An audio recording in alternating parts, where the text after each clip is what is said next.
আন্তর্জাতিক অপরাধ ট্রাইব্যুনালে দায়ের করা মানবতা বিরোধী অপরাধের মামলায় সাবেক প্রধানমন্ত্রী শেখ হাসিনা সহ ৩ জনের মামলার রায় আজ। এই রায়কে ঘিরে আওয়ামী লীগের পক্ষ থেকে 2 দিনের শাটডাউন ঘোষণা করা হয়েছে। এই শাটডাউনকে কেন্দ্র করেই যাতে কোনো ধরনের অপ্রীতিকর ঘটনা না ঘটে, এ কারণে আইন শৃঙ্খলা রক্ষাকারী বাহিনীর সদস্যরা রয়েছে তৎপর।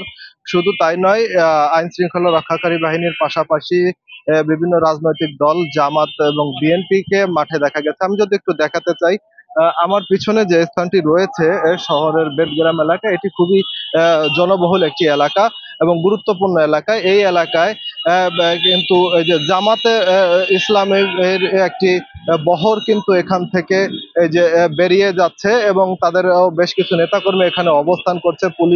এখানে পুলিশ রয়েছে, এপিবিএন এর সদস্যরা রয়েছে। শুধু তাই নয়, আমরা যদি একটু বলি যে গোপালগঞ্জ সহ 4 জেলায় এই কর্মসূচিকে কেন্দ্র করে মোতায়েন করা হয়েছে বিজিবি। গোপালগঞ্জে 3 প্লাটুন বিজিবি কিন্তু মোতায়েন রয়েছে। সকাল থেকেই দেখেছি যে গোপালগঞ্জের বিভিন্ন গুরুত্বপূর্ণ পয়েন্টে আপনার যে বিজিবি পাশাপাশি সেনাবাহিনী পুলিশের যে সদস্যরা রয়েছেন তারা কিন্তু এই টহল কার্যক্রম চালিয়ে যাচ্ছেন। আমরা প্রশাসনের সাথে কথা বলে যেটি জানতে পেরেছি, আসলে গোপালগঞ্জকে পুরো নিরাপত্তার চাদরে কিন্তু তারা ঢেকে রেখেছেন। এই শাটডাউনকে কেন্দ্র করে গোপালগঞ্জ এখন পর্যন্ত কোনো অপ্রীতিকর ঘটনার কিন্তু কোনো সংবাদ এখন পর্যন্ত পাওয়া যায়নি।